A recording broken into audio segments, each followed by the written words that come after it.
Hey guys, welcome to another episode of The Vinyl Den, your channel for record collecting by record collectors. My name is Nick.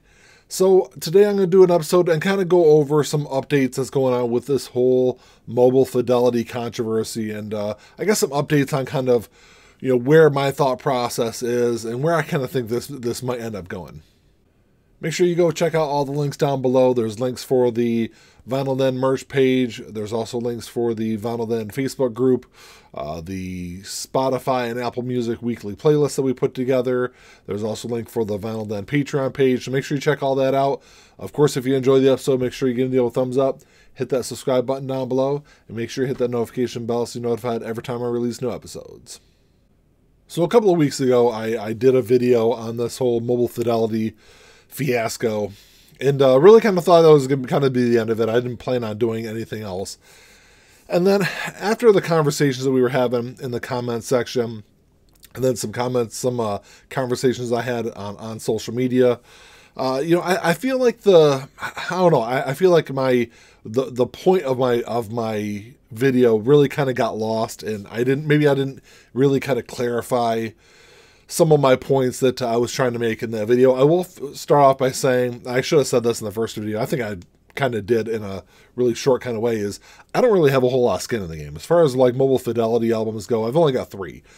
I've got a Dark Side of the Moon from 79, I've got a Silver Label Cyndi Lauper, I think it was 2012, and then I've got the Miles Davis Kinda Blue, which was a 2021 repress of the original that they released back in 2015. So those are the only 3 I've got. So I don't really have, a big library of these MoFi releases. So like I said, I don't really have a lot of skin in the game. I don't really have a lot of money invested in these albums. So maybe that's why I don't feel like I was really lied to, in a really severe way that a lot of people out there really obviously do.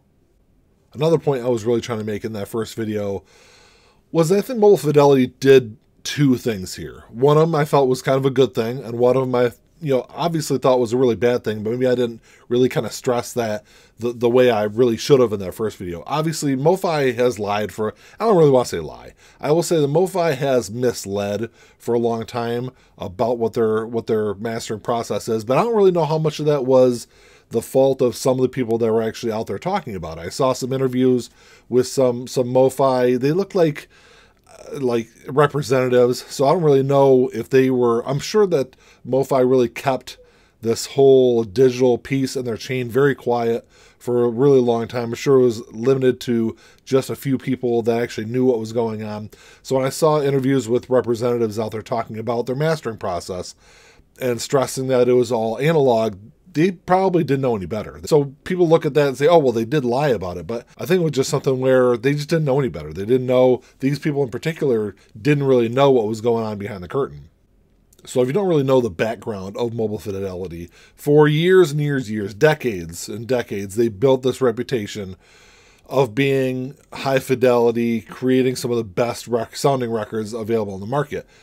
And then in, I think it was 99 or 2000, they were bought out by Music Direct, who Music Direct is one of, I think they are the biggest supplier of high fidelity audio equipment online. And I think that purchase by that big company is something that kind of steered their decision processes over the next few years.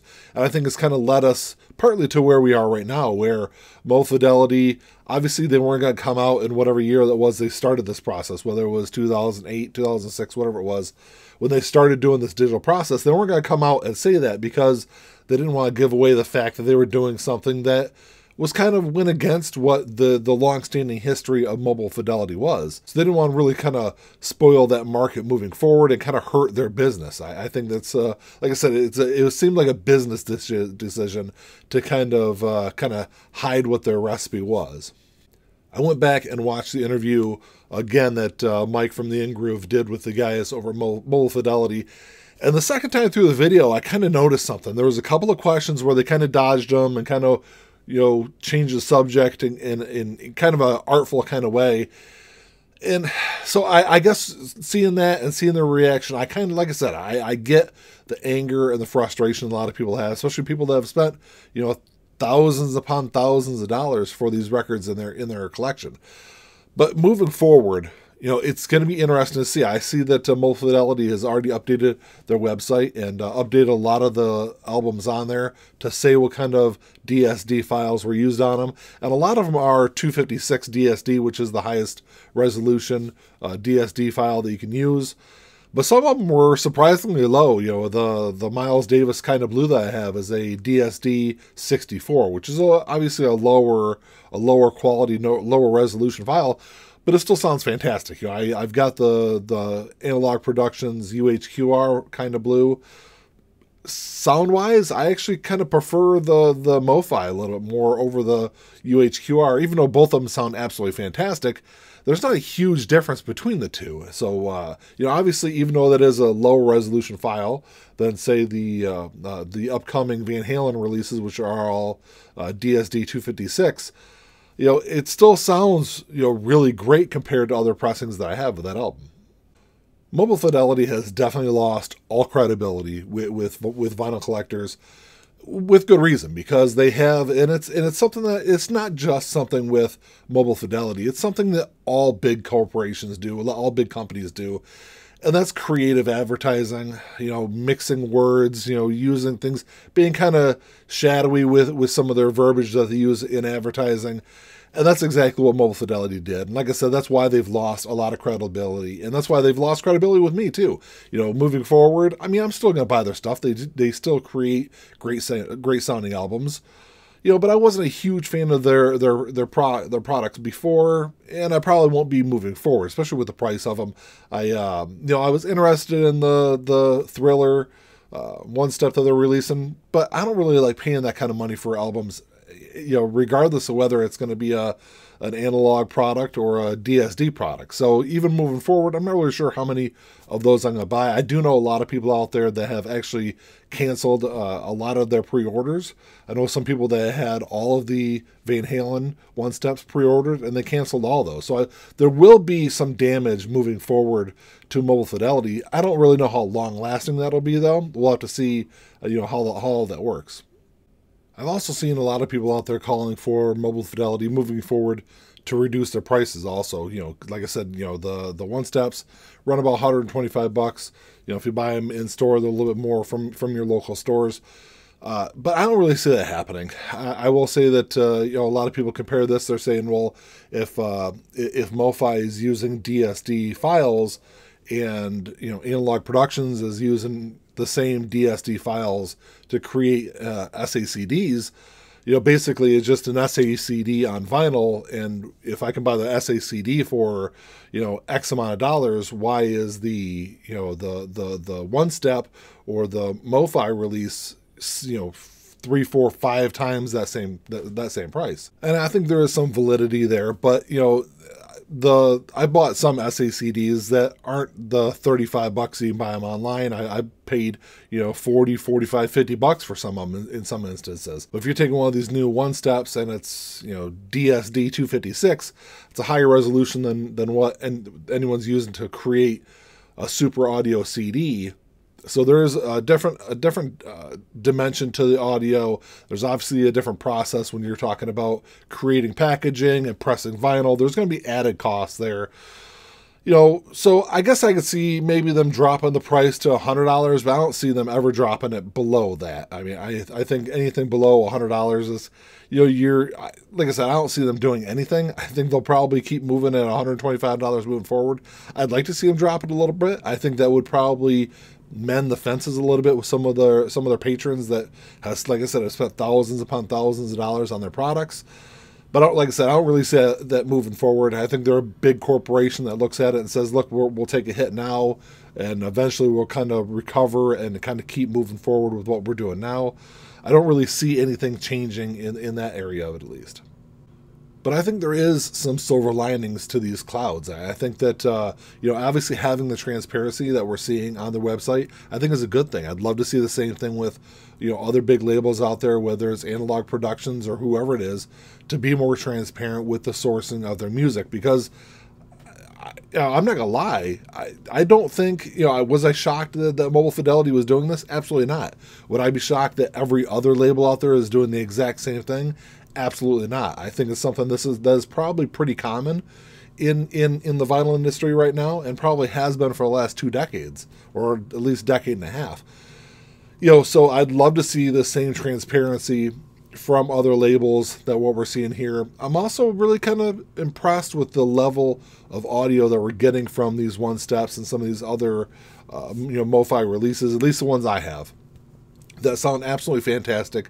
That even though they do have that digital step in them, it's proving that you can still create these great sounding albums moving forward.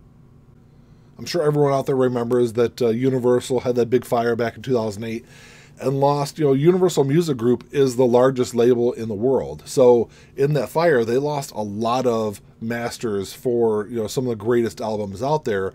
So really moving forward, there is no way to repress those, to remaster those, anything like that, without using some kind of digital format, or if they in some instances there are backup tapes available in other locations that they can use. But for the most part, a lot of those original analog tapes are gone because of that fire. And I think some people kind of forget that in all this. And there is no way to reissue those albums without having some kind of digital source.